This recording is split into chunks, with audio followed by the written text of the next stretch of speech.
Hello everyone. आज हम पढ़ेंगे prepositions.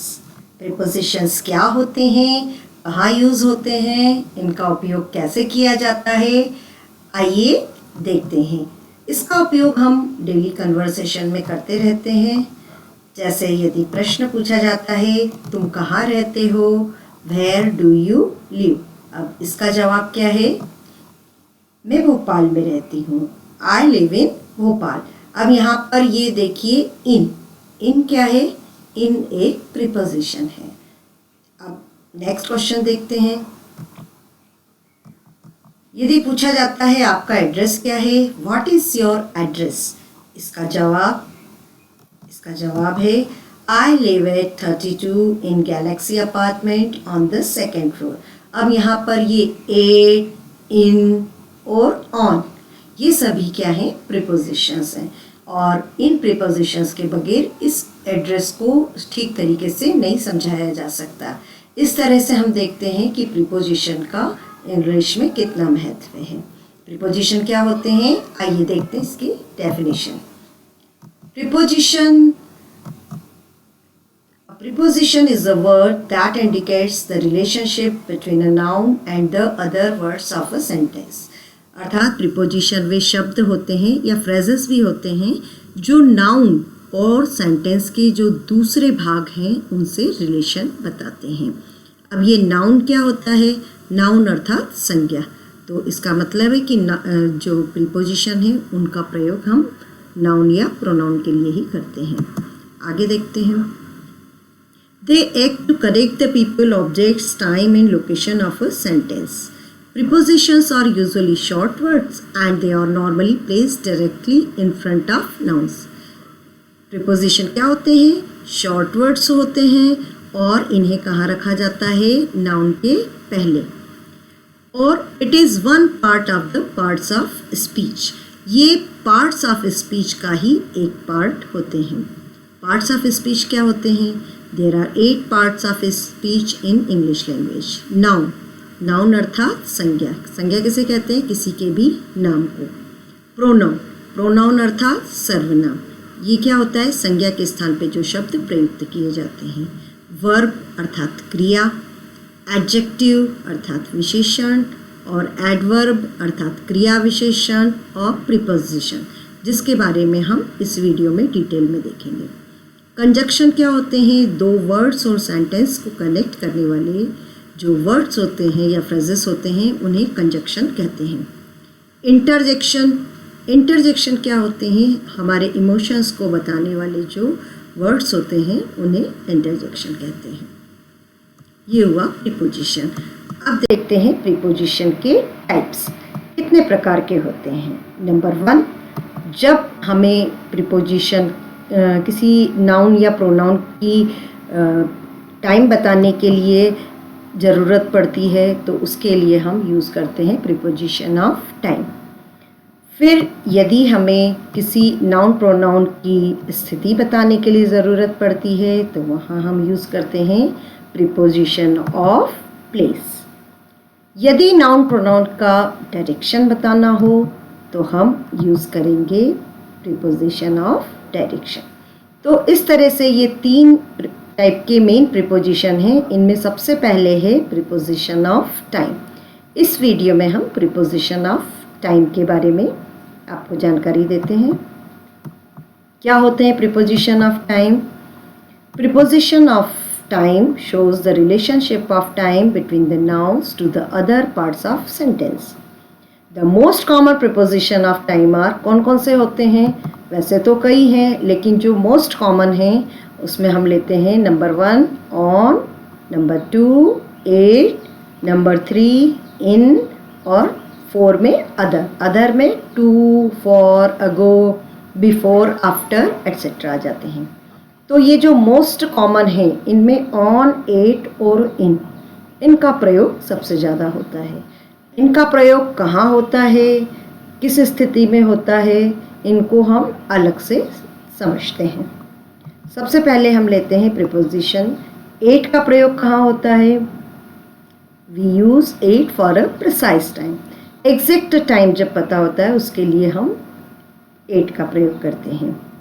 In for months, years, centuries and long periods. इनका प्रयोग महीने, साल, शताब्दी या लंबे अंतराल को बताने के लिए किया जाता है। On for days and dates. On का प्रयोग दिन और दिनांक को बताने के लिए होता है। इसका मतलब है कि हम ये कह सकते हैं कि एट का जो प्रयोग है वो घड़ी का समय बताने के लिए एट का प्रयोग होता है, वहीं ये इन और ऑन इन दोनों का प्रयोग कैलेंडर को बताने के लिए किया जाता है। अब इनको एक बार फिर से देखते हैं कि और कहाँ कहाँ होता है, ज़रा डिटेल में देखते हैं कि एट का प्रयोग हम कहाँ करेंगे। Point of time, fix time है, घड़ी का समय एट 5 o'clock, एट नून, इसे बताने के लिए पर्टिकुलरली हम जो है एट का प्रयोग करेंगे। फेस्टिवल, जो हमारे फेस्टिवल हैं सारे, दिवाली, होली, ईद, सभी फेस्टिवल के आगे हमें एट का ही प्रयोग करना है। इसमें दिवाली, होली, दशहरा कुछ भी हो सकता है, राखी, तो कोई भी फेस्टिवल हो आप एट का प्रयोग करेंगे। मील टाइम, हमारे जो खाने के समय होते हैं जैसे लंच और डिनर, तो क्या आएगा, एट लंच, एट डिनर। इन खाने के समय के लिए एट का प्रयोग होगा। और जो अनिश्चित समय है, एट डॉन, एट नाइट, तो इनके लिए भी हम एट का ही प्रयोग करेंगे। अब हम देखते हैं ऑन का प्रयोग कहाँ कहाँ होता है। जैसा कि मैंने पहले बताया, ऑन का प्रयोग हम करते हैं डे के लिए, दिन के लिए, अर्थात वार भी कह सकते हैं आप, सोमवार से शनिवार जो भी हैं, संडे टू सैटरडे, तो on Friday, on Sunday. Date के लिए करते हैं जो फिक्स डेट है, ऑन 17th of March, जो भी तारीख दी है, ऑन 2 अक्टूबर, ऐसा।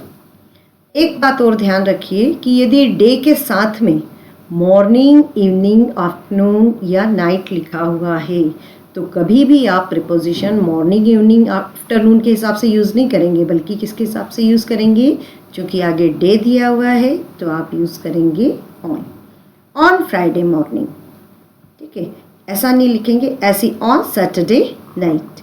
इस तरह से ऑन का प्रयोग इन विशेष स्थितियों में किया जाता है। अब देखते हैं इनका प्रयोग कहाँ होता है। सीज़न, आपको बताया जो भी हमारे सीज़न है, मौसम है, विंटर, समर, सब में जो है, इन स्प्रिंग, तो सीज़न में हम इनका प्रयोग करेंगे। ईयर, जो क्योंकि लॉन्ग पीरियड में यूज़ होता है तो ईयर काफ़ी बड़ा होता है, इसलिए इन 2009, इन 2018, इन सब में इनका प्रयोग होगा। मंथ, जो भी हमारे 12 महीने हैं सभी में इनका प्रयोग होगा। इन मई, इन जून। पार्ट ऑफ द डे, जैसे इन द मॉर्निंग, ठीक है, तो ये बताने के लिए इनका प्रयोग होता है। अब कुछ और एग्जाम्पल देखते हैं कहाँ पर किया जाता है। अब जैसे ये घड़ी दी हुई है सामने, घड़ी के लिए मैंने पहले ही बताया, घड़ी के लिए क्या यूज़ करेंगे, 3 बज रहा है तो क्या होगा, 8:03 o'clock। अब ये सामने कैलेंडर है, मई दिख रहा है तो मंथ है चूँकि ये, इसलिए इसके आगे क्या यूज़ होगा, इन मई। नेक्स्ट ये आ गया संडे, संडे डे है तो हम लिखेंगे ऑन संडे। इस तरह के साइन बोर्ड आपने देखे होंगे, sorry we are closed on Sunday, कई दुकानों के बाहर ऐसे बोर्ड लगे रहते हैं। तो ऑन संडे, ये क्या दिया हुआ है, फिक्स टाइम है। सनराइज़ एक स्पेशल टाइम है तो at sunrise, at sunset. Season है समर, समर के लिए इनका ही प्रयोग करेंगे। और इंडिपेंडेंस डे, ये एक स्पेशल डे है तो हर स्पेशल डे के लिए हम ऑन का ही यूज़ करेंगे। इस तरह से आप एट इन ऑन का यूज़ कहाँ करना है अच्छे से समझ गए होंगे। अब हम ये भी देखते हैं कि इनका प्रयोग हमें कहाँ पर नहीं करना है, मतलब कौन सी ऐसी जगह है जहाँ पर प्रीपोजिशन यूज़ नहीं करना है। आप चाहें तो इसे कॉपी में लिख लीजिए। When we say last, next, every, this, we don't also use at, in, on। तो कभी भी यदि किसी सेंटेंस में लास्ट, नेक्स्ट, एवरी या दिस ये सब लिखा हो तो आप कभी भी ये प्रीपोजिशंस यूज़ नहीं करेंगे। एग्जाम्पल्स देखते हैं। I went to London last June. यदि ये सिर्फ जून होता तो हम क्या लिखते, इन जून, लेकिन आपको नॉट इन लास्ट जून नहीं लिखेंगे, आप क्या लिखेंगे, सिर्फ लास्ट जून, कोई प्रीपोजिशन यूज़ नहीं हुआ है। ऐसे he is coming back next Tuesday, तो ये हमारे जो 4 वर्ड मैंने आपको बताया उसी में से है। तो ट्यूसडे के पहले भी यहाँ पर ऑन नहीं यूज़ करेंगे क्योंकि यहाँ पर नेक्स्ट लिखा है। इसी प्रकार आई गो होम एवरी ईस्टर, तो ईस्टर त्यौहार है लेकिन 8 नहीं आएगा क्योंकि यहाँ पर एवरी पहले ही दिया हुआ है, इसलिए कोई प्रीपोजिशन नहीं। इसी प्रकार एक अंतिम में आपको और उदाहरण दे देती हूँ। We will call you this evening, यहाँ पर भी दिस दिया हुआ है तो इसलिए इवनिंग के लिए इन यूज़ नहीं होगा, कोई प्रीपोजिशन यूज़ नहीं होगा। We will call you this evening. ठीक है, इस तरह से आपने देखा कि कहाँ यूज़ करना है प्रीपोजिशन, कहाँ यूज़ नहीं करना है।